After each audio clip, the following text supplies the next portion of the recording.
मैं डॉक्टर भामा अग्रवाल आपके अपने यूट्यूब चैनल पर आपका स्वागत करती हूँ, अभिनंदन करती हूँ। आइए प्यारे बच्चों, आज हम रामधारी सिंह दिनकर द्वारा रचित कविता चांद और कवि का अध्ययन आरंभ करते हैं। इस कविता में कवि और चांद को संवादात्मक शैली में हम पाते हैं। चांद कवि को संबोधित करते हुए कहता है कि मानव बड़ा अद्भुत प्राणी है।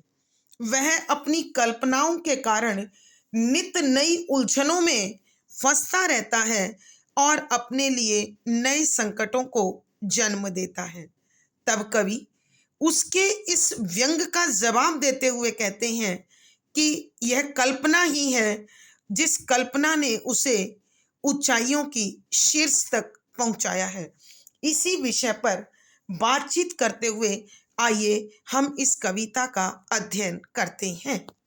पद संख्या 5। मैंने वह जो स्वप्न पर केवल सही करते, आग में उसको गला लोहा बनाती हूँ और उस पर नींव रखती हूँ नए घर की, इस तरह दीवार फौलादी उठाती हूँ। प्रसंग। प्रस्तुत पद हमारी हिंदी की पाठ्य पुस्तक हिंदी भाषा एवं आधुनिक कविता में संकलित राष्ट्र कवि रामधारी सिंह दिनकर द्वारा रचित चांद और कवि नामक कविता से लिया गया है। संदर्भ। यहाँ कवि चांद जब मानव की कल्पनाशीलता और स्वप्न दृष्टा स्वभाव पर व्यंग करता है, उसकी मजाक उड़ाता है, तब कवि की कविता उसे अपने अंदर छिपी हुई शक्ति का परिचय देती है और उसमें जो बदलाव की ताकत है, जो परिवर्तन की ताकत है, उसका वर्णन करते हुए कहती है कि शब्दों के अर्थ, स्वप्न, सपने सही करना, उन्हें तराशना, उसमें छिपी हुई संभावनाओं को देखना, लोहा बनाना, शक्तिशाली बनाना, फौलादी बनाना, नींव घर की आधारशिला, नए घर की नव निर्माण की, फौलादी मोटे लोहे जैसी मजबूत। व्याख्या। यहाँ कवि की कविता चंद्रमा को संबोधित करते हुए कहती है कि हे चंद्रमा, ध्यान से सुन, कान लगाकर सुन। तू बड़ी बड़ी बातें करता है, अपने आप को हर घटना का साक्षी बताता है, लेकिन क्या तूने कभी मुझ में छिपी हुई शक्ति को पहचाना है? मैं वो नहीं हूं जो तू समझता है, जिसकी तू मजाक उड़ा रहा है, जिसका तू तिरस्कार कर रहा है, जिसे तू अपमानित कर रहा है।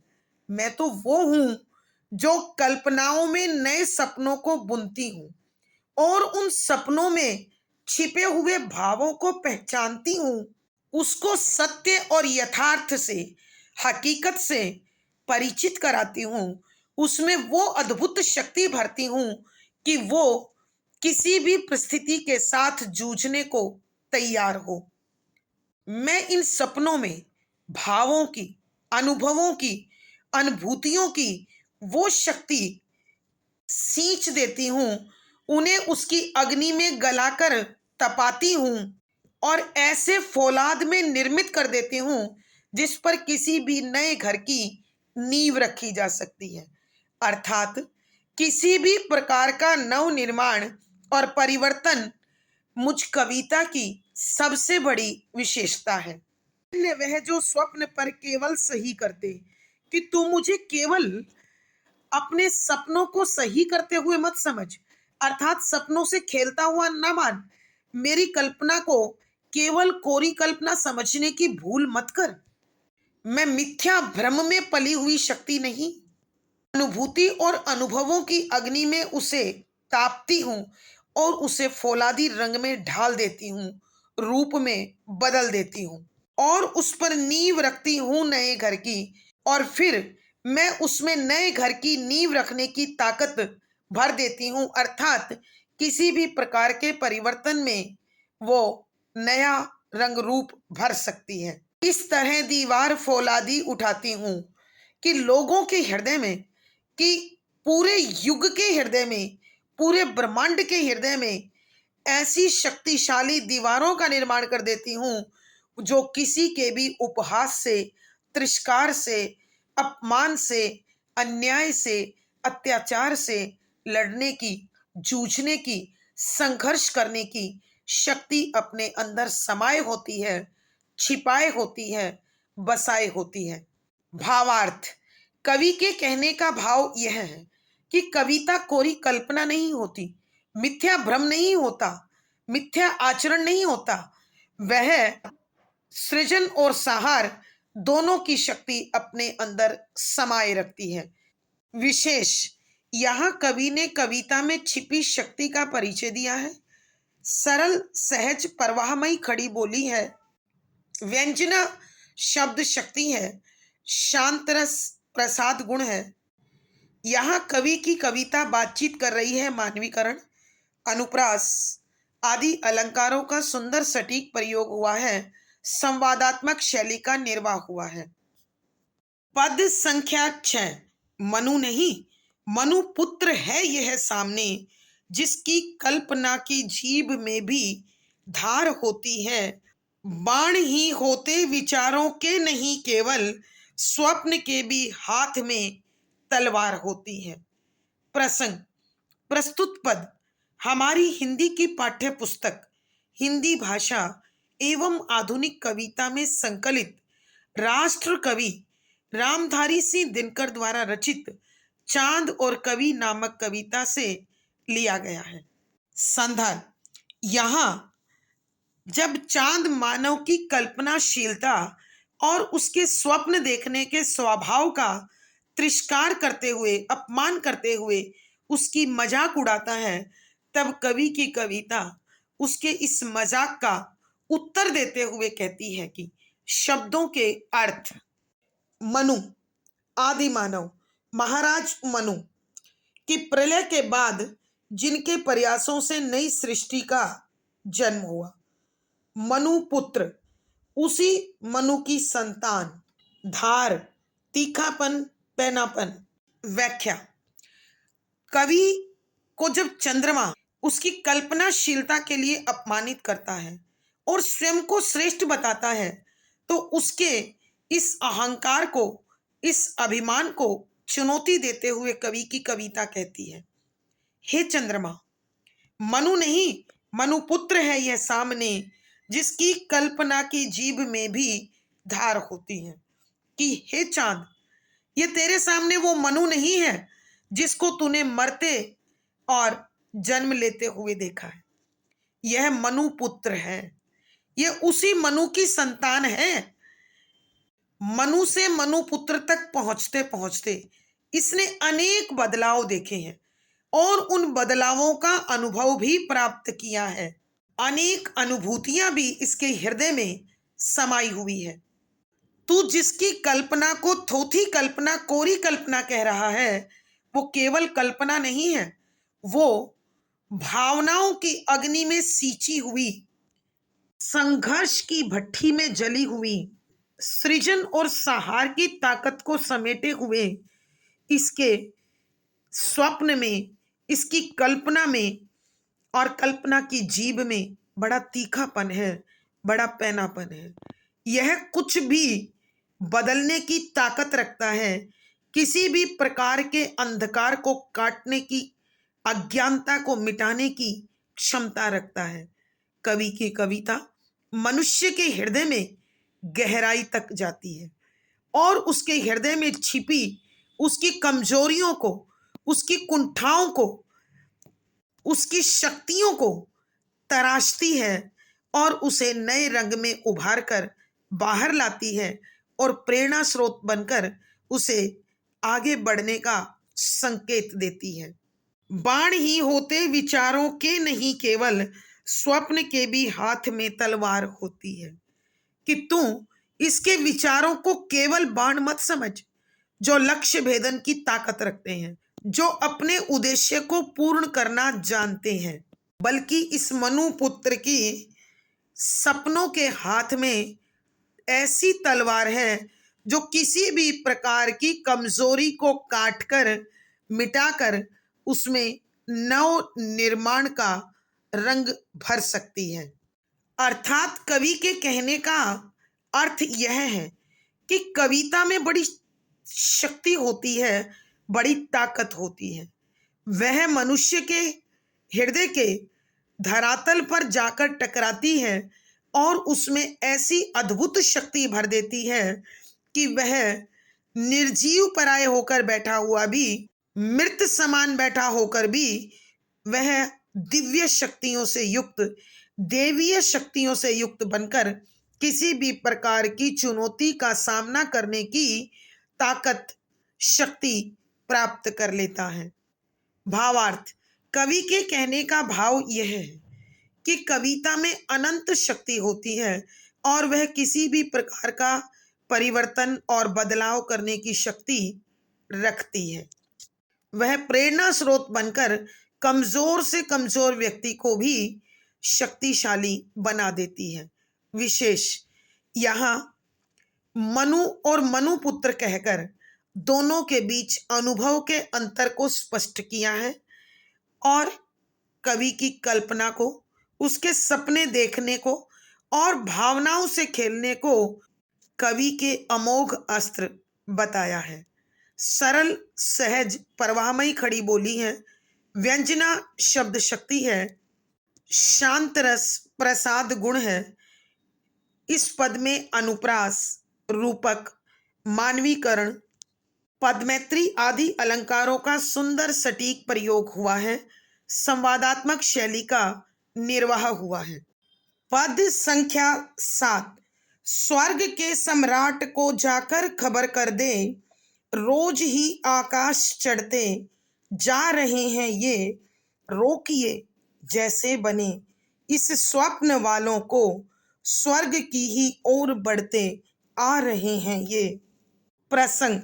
प्रस्तुत पद हमारी हिंदी की पाठ्य पुस्तक हिंदी भाषा एवं आधुनिक कविता में संकलित राष्ट्र कवि रामधारी सिंह दिनकर द्वारा रचित चांद और कवि नामक कविता से लिया गया है। संदर्भ।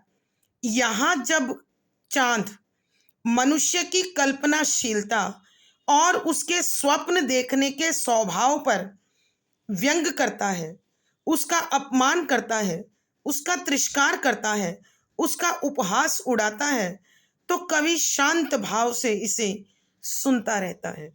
लेकिन कवि की कविता यह अपमान झेल नहीं पाती और गुस्से से भरकर चांद के इस मजाक का उत्तर देते हुए, उसे चुनौती देते हुए कहती है कि शब्दों के अर्थ। स्वर्ग के सम्राट अर्थात इंद्र खबर दे दे, सूचना दे दे, सूचित कर दे।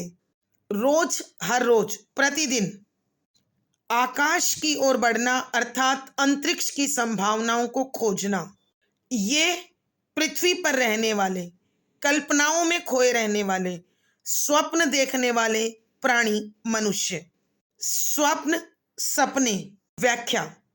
यहाँ कवि की कविता चांद के मुख से मानव की कल्पनाशीलता और उसके स्वप्न देखने के स्वभाव पर किए गए व्यंग को सुनकर अत्यधिक आक्रोशित हो जाती है, क्रोधित हो जाती है और गुस्से में उसे चुनौती देते हुए कहती है कि स्वर्ग के सम्राट को जाकर खबर कर दे कि हे चांद, जा तू स्वर्ग के सम्राट महाराज इंद्र को बता दे कि ये पृथ्वी पर रहने वाले लोग निरंतर तेरी ओर बढ़ रहे हैं, रोज ही आकाश चढ़ते जा रहे हैं ये दिन प्रतिदिन, हर रोज इनका हर कदम आकाश की ओर आगे बढ़ रहा है।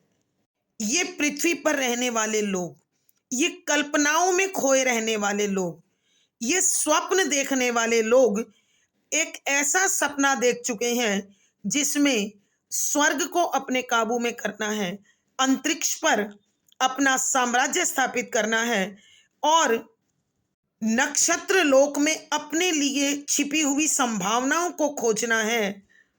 और ये सब कार्य उसकी कल्पना से ही संभव हो रहे हैं। रोकिए जैसे बने इन स्वप्न वालों को, स्वर्ग की ही ओर बढ़ते आ रहे हैं ये, कि हे महाराज इंद्र, रोक ले, कि जैसे भी इन पृथ्वी पर रहने वाले लोगों को तुम रोक सकते हो, रोक लो।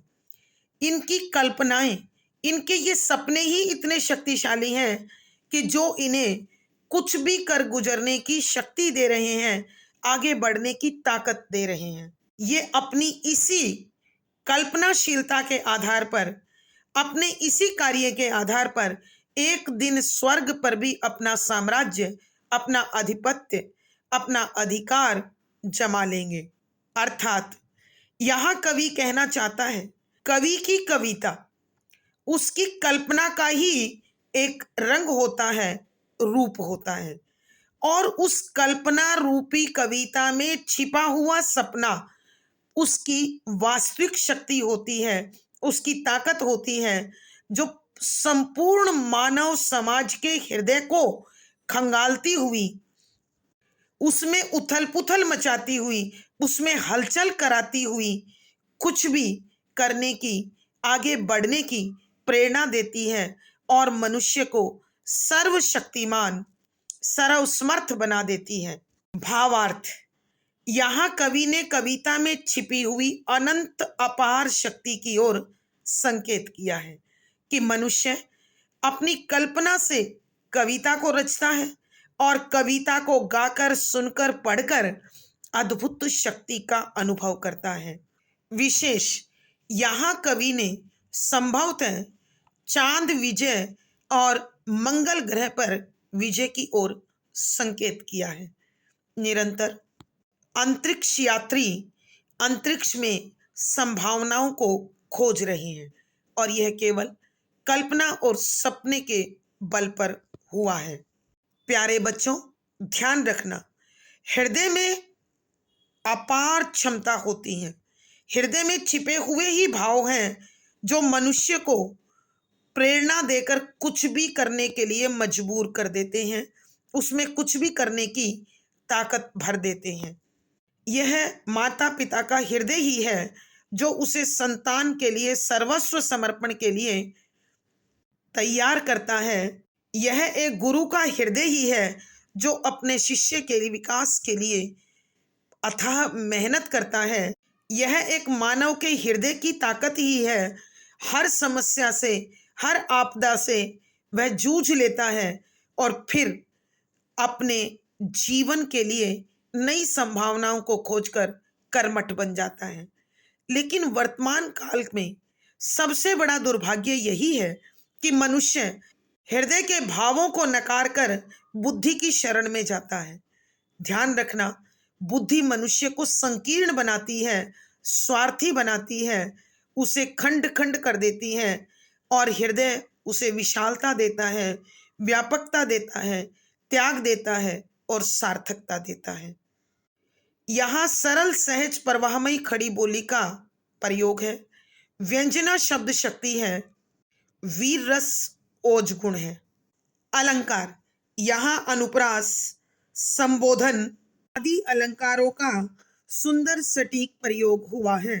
संवादात्मक शैली का निर्वाह हुआ है। प्यारे बच्चों, आज की कक्षा में बस इतना ही। अगली कक्षा में फिर मुलाकात होगी। आशा है पढ़ा गया विषय आपको समझ में आया होगा। अपने भाव व विचार कमेंट बॉक्स में लिखें। वीडियो को लाइक करें, शेयर करें और ऐसी ही शैक्षणिक वीडियो के लिए चैनल को सब्सक्राइब करें। आपका दिन और जीवन मंगलमय हो, इसी शुभकामना के साथ आभार, धन्यवाद।